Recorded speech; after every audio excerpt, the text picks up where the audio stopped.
Tepenoken, kami menyiapkan startup atau tenan kami di inkubasi, lalu kami menentukan beberapa persyaratan, yaitu sesuai SOP. Misalnya dia sudah lulus, dianggap mampu, itu memiliki kriteria-kriteria yang kami tentukan. Misalnya dia memproduksi keripik sesuai dengan SOP yang kami berikan, memproduksi misalnya abon sesuai dengan SOP yang kami berikan. Jadi kami punya SOP khusus kelulusan dari tenan tersebut atau startup. Gitu.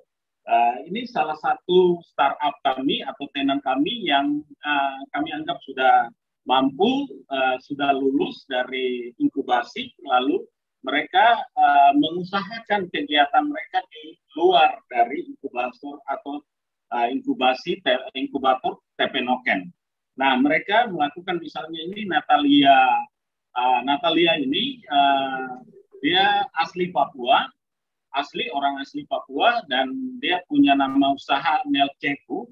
Lalu jenis produknya adalah olahan keladi dan sagu. Dan ini memang asli bahan olahan atau bahan baku dari Merauke, yaitu keladi dan sagu. Ya, modal usaha ini kami berikan dari Tepenoken, berikan melalui program kelas terintegrasi, kami berikan kepada Nelce ini sebesar Rp1.000.000, dan saat ini sedang berjalan melakukan kegiatan produksi, yaitu keripik keladi, olahan keladi dan sagu. Ya, seperti itu. Lalu berikut ya, ini ada Wiwit. Nanti mungkin sebentar beliau juga ikut hadir di webinar ini. Nanti sebentar dia akan bisa kita tanyakan kegiatannya seperti apa saat ini. Dan ini dia punya produk keripik juga. Dia mengirim ke beberapa perusahaan yang ada di Merauke. Jadi salah satu perusahaannya itu PT Plasma Nuva Marin Papua, di mana bergerak di bidang hutan industri. Jadi di sana banyak karyawan, dia melihat potensi itu, lalu dia buat keripik, dia jual lah di perusahaan tersebut. Jadi untuk karyawannya, jumlah karyawannya kurang lebih hampir 1.000. Jadi ya itu menjadi peluang pasar untuk dia melihat peluang pasar itu, lalu dia kembangkan ke sana. Ya, ini saudara Wiwit, dia punya produk. Ya, berikut Franciscus Rahat. Nah, ini juga tantangan ini dari Pol Banten. Ya, mungkin Ibu ada hadir.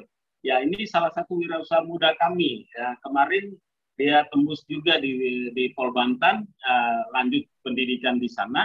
Jadi BMW di SMK Tanah Miring ini tetap jalan, ya. Jadi dia bekerja, dia melanjutkan kuliah, dan dia juga wirausaha. Jadi inilah yang kita harapkan seperti ini. Jadi kemarin dia sebagai startup kami, dan kami anggap lulus si Franciscus ini. Lalu usahanya itu usaha tamir, nama usahanya. Lalu produk olahannya sagu dan pisang. Ya, modal usahanya kurang lebih 1 juta. Itu yang kami berikan kepada mereka. Lalu sebelum dia bergerak di sagu, kemarin dia budidaya tanaman kangkung. Ya, hasilnya lumayan. Ya, setelah itu dia mengolah keripik juga sama, tapi di sagu ini masih dalam tahap uji coba. Ya, tapi saat ini sudah ke Pol Banten Manokwari. Ya, ini berikut wirausaha muda. Ini si Putri ini dia bergerak di abon ikan gastor, ikan gabus kalau di kami, dan abon daging sapi. Ya, usahanya juga kurang lebih modal usaha yang kami berikan sekitar 1 juta. Oke, next yang berikut. Ya, si Wiwit. Nah, ini dia sudah alumni. Kemarin kami melakukan inkubasi, dan banyak produk yang dia buat di sana. Jadi ada keripik pisang, ada teh sarang semut. Nah, untuk si Suci ini, ketika pesanan teh sarang semut misalnya 50 dos, dalam hitungan sekitar 1 hari mampu dia produksi sekitar 50 dos untuk 1 orang. Mohon maaf. Ya, ini keterampilannya sudah cukup sangat lincah sekali. Ketika pesanan sekian, dia bisa menjawab pesanan itu, dan itu luar biasa sekali. Saat ini dia bekerja di perusahaan PT Plasma Nufamarin Papua, tetapi sambil nyambi sampingannya, yaitu dia membuat keripik. Ketika dia off, dia membuat keripik, lalu dia jual ke karyawannya. Jadi dia dapat keuntungan dua, selain gaji dari perusahaan, dia juga punya gaji sendiri melalui usahanya sendiri. Nah, inilah pemahaman-pemahaman seperti ini yang kita tanamkan ke peserta di inkubasi kami di TP Noken, sehingga mereka punya kelincahan dalam membaca peluang-peluang usaha yang ada di lingkungan kerja maupun di lingkungan kehidupan mereka di masing-masing di tempatnya mereka. Boleh next berikutnya. Ya, Bapak Ibu, ini kurang lebih tadi saya sampaikan, ya, salah satu media surat kabar di sini, kami punya produk, ya, sudah bisa masuk ya, kurang lebih ada minat dari warga Korea Selatan gitu. Lalu di sini ada teman kami yang ada di Jakarta, dia sebagai tempat tampungan. Jadi kami kirim dari Merauke, lalu di Jakarta nanti di kemasannya tetap, tetapi nanti akan disatukan dengan beberapa produk yang ada di sana, lalu dikirim ke Korea. Nah, kebetulan di Korea itu si Ibu Chang ini dia punya minimarket yang ada di sana. Jadi dipasarkan di minimarket yang ada di Korea. Jadi kurang lebih seperti itu yang produk kami yang keluar, sedangkan yang di kawasan Indonesia dan sekitarnya itu pun kami kirim melalui pesanan COD, pesanan kami via online maupun melalui pengiriman lion parcel dan lain sebagainya. Oke, boleh next berikutnya. Ya, Bapak Ibu, ini kegiatan pameran dan promosi serta pemasaran di beberapa toko yang ada di Merauke. Jadi bisa ditemukan di beberapa toko di Merauke, ya, di mana ada di toko King, ada di toko Yestoya, ada di GS, supermarket ada di sana. Jadi kami nitip produk-produk kami di sana. Gitu. Ya, dan ini salah satu, ya, berikut Bapak Ibu. Kita masuk kepada pengolahan ikan gastor ini Bapak Ibu. Jadi tadi sekilas berkaitan dengan TP Noken, kegiatannya sampai menginkubasi dan hasil startup yang kami hasilkan atau tenan yang kami hasilkan, lalu dia mengembangkan usahanya di luar menjadi wirausaha muda milenial. Itu di kalangan lingkup sekolah. Jadi ada juga di lingkup masyarakat maupun di lingkup organisasi-organisasi lainnya. Nah, Bapak Ibu, kita masuk kepada pengolahan ikan gastor atau ikan gabus, khususnya abon ini, Bapak Ibu.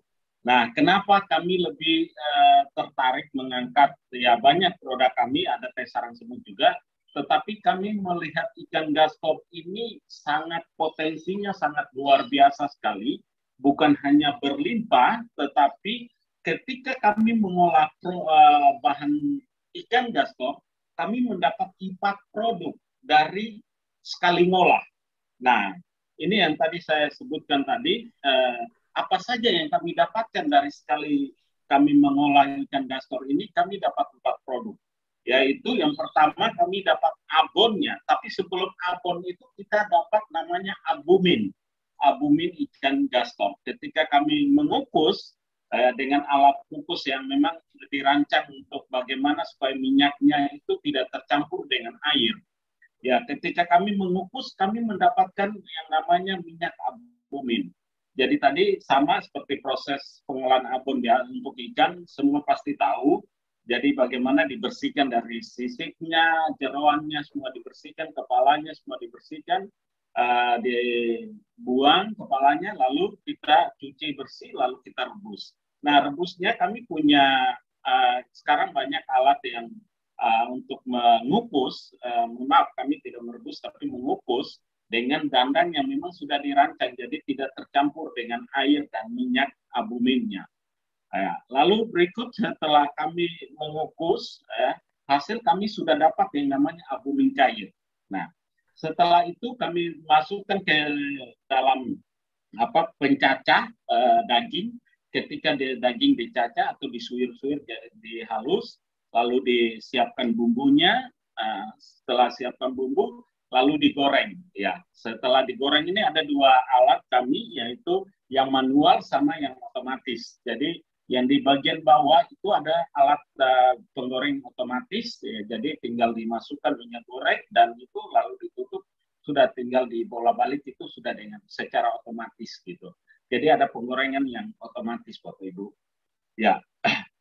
Lalu setelah itu setelah digoreng kering, lalu dipindahkan, lalu kami buat dikasih minyaknya supaya jangan sampai terlalu banyak di abonnya, ya kami kasih spinner, jadi pengeringan minyak. Jadi setelah di spinner, minyaknya sudah mulai berkurang, sudah kering, kami anggap sudah bagus.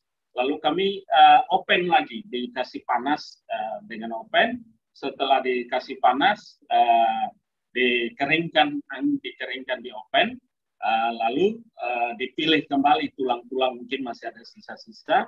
Setelah itu dikemas. Jadi Bapak Ibu kurang lebih proses abonnya seperti itu. Jadi sekali proses ini sudah dapat dua, Bapak Ibu. Jadi kami dapat albuminnya, kami dapat abonnya. Nah tadi sisik-sisiknya, jeroannya, kepalanya kami tidak buang, Bapak Ibu. Kami manfaatkan untuk pakan ternak. Jadi diolah lagi untuk pakan ternak.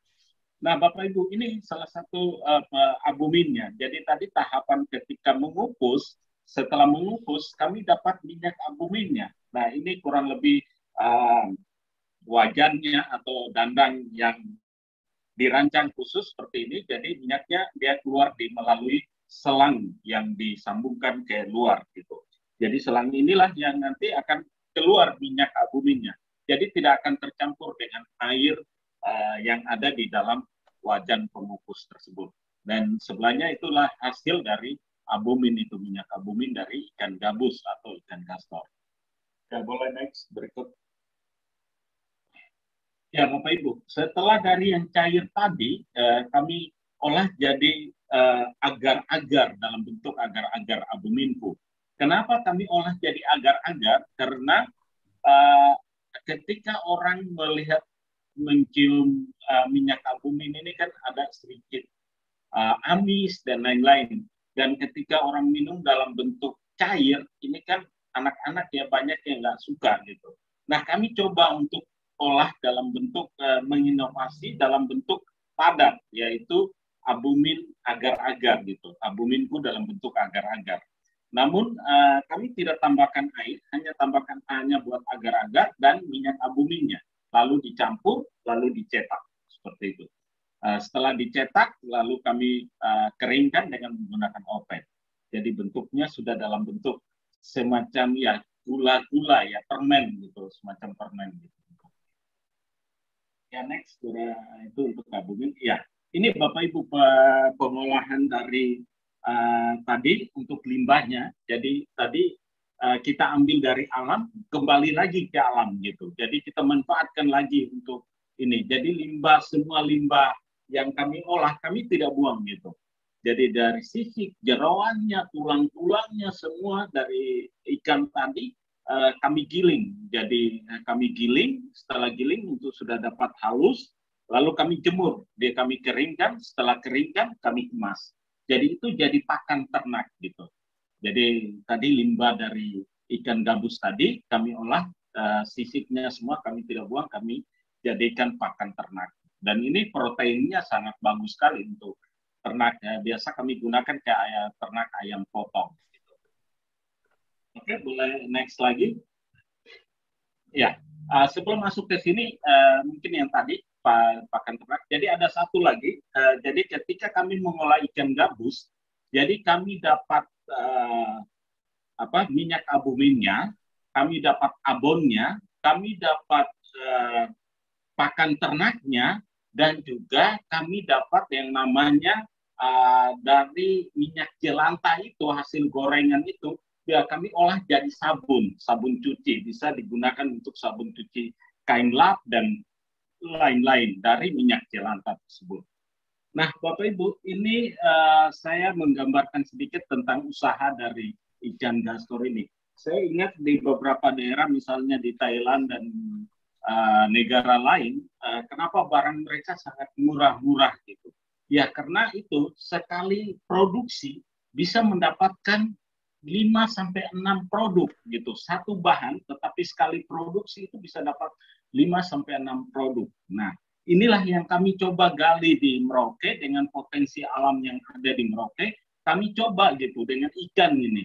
Nah, ikan gabus ini kami tidak buang semua, ada dari jeroan sisiknya kami manfaatkan, albuminnya juga sangat bagus sekali untuk kesehatan. Lalu kami bisa dapatkan abonnya gitu.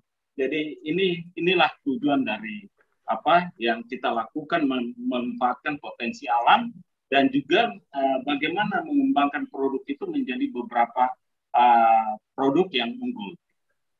Lalu Bapak Ibu bisa lihat di sini, jadi modal kami untuk memproduksi ikan gabus, untuk memproduksi abon dengan turunannya itu kurang lebih mencapai 2.200.000 sekian gitu. Ya, dari 2 juta sekian, jadi ketika kami dapat setelah kami produksi, kami dapat abonnya kurang lebih 4 juta, lalu dapat juga albuminku kurang lebih 2.500.000, lalu kami dapat juga pakan ternaknya kurang lebih 112.000 sekian gitu. Jadi total semua, jadi pengeluaran kami kurang lebih 2 juta sekian, kami dapat 4.257.000. Nah, ini Bapak Ibu. Jadi modalnya sekitar 2 juta, kami dapat sekitar 4 juta sekian gitu. Nah, abon kami juga banyak sekali diminati oleh beberapa konsumen dan juga industri. Salah satunya di industri Hadi Bakri, itu kami sudah kerjasama setiap minggu atau setiap 3 minggu sekali, kami kirim ke Hadi Bakri itu 10-15 kilo. Dan juga ke Jayapura, ke Provinsi Papua di Jayapura, itu kami kirim sekitar 20 kiloan. Tiap 3 minggu sekali kami kirim ke sana. Nah, inilah yang kami bisa sampaikan berkaitan dengan mengolah ikan gastor ini, ikan gabus. Jadi kita coba melihat potensi yang ada di daerah kita masing-masing, apa yang paling diunggulkan di situ, bisa kita olah menjadi beberapa produk dalam satu bahan, kurang lebih begitu.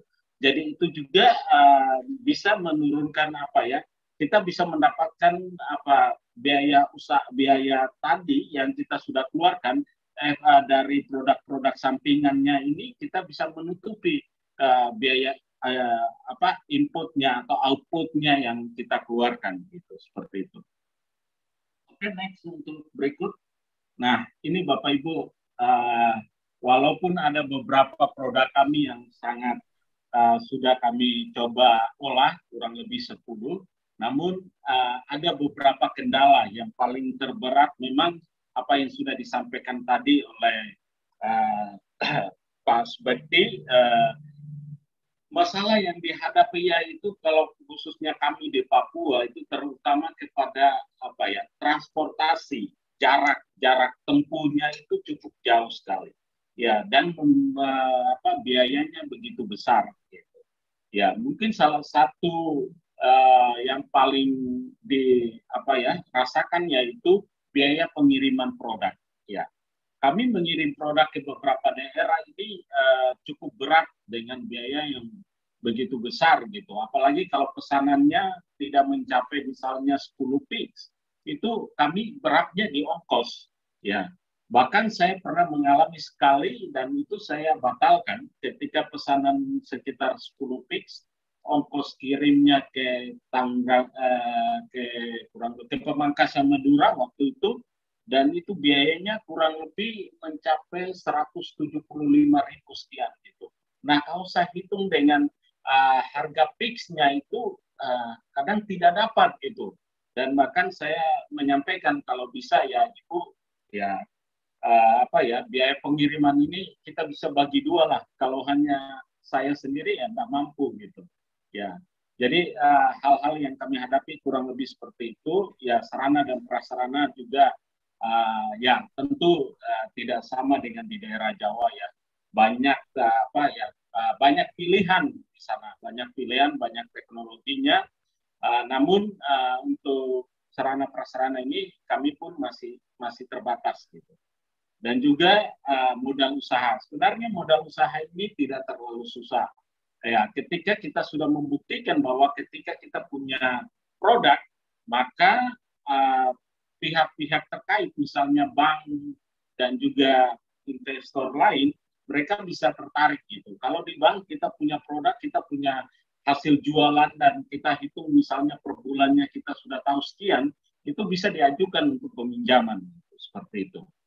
Nah, itu kurang lebih dari kami berkaitan dengan pengolahan di TP Noken, inkubator bisnis TP Noken, produk yang kami sudah olah dan kami sudah pasarkan, lalu startup yang sudah kami lakukan, kami hasilkan startup yang sudah mulai usaha di luar, lalu punya produk-produk yang bisa kami kembangkan baik di inkubator bisnis TP Noken-nya maupun di wirausaha muda yang ada di luar yang sudah kami hasilkan dari TP Noken. Kurang lebih seperti itu Bapak Ibu apa yang kami sampaikan. Ya, kita sama-sama berdiskusi, mungkin yang kami punya seperti ini, Bapak Ibu yang ada kelebihan, ada hal-hal yang lebih ini lagi, kita saling mengisi, saling berbagi, sehingga kita sama-sama maju untuk meningkatkan kaum milenial, terkhusus kepada kaum milenial yang ada di Kabupaten Merauke maupun di Provinsi Papua. Terima kasih, selamat siang, waktu saya kembalikan. Terima kasih Kakak Simon, saya selalu lupa apa Namek ya. Terima kasih Namek Simon, luar biasa sekali, sangat komprehensif, sangat lengkap sekali ya pemaparannya. Dan saya pertama kali harus mengucapkan selamat dulu nih. Saya ingin menyebut nama-nama yang sudah berhasil dicetak oleh Namek Simon ini, yaitu Natalia Atowojo Komak, kemudian ada Wiwit Rima Rizkiani, kemudian Franciscus Rahak, lalu Riana Putri Rahayu, Suci Roniati, nama-nama yang bagus dan super pastinya. Ya, sudah berhasil menyerap dan menerapkan langsung apa yang mereka pelajari, apa yang mereka dapatkan dari Namek Simon Sirine Sau dan teman-teman di SMK 1 Tanah Miring Merauke.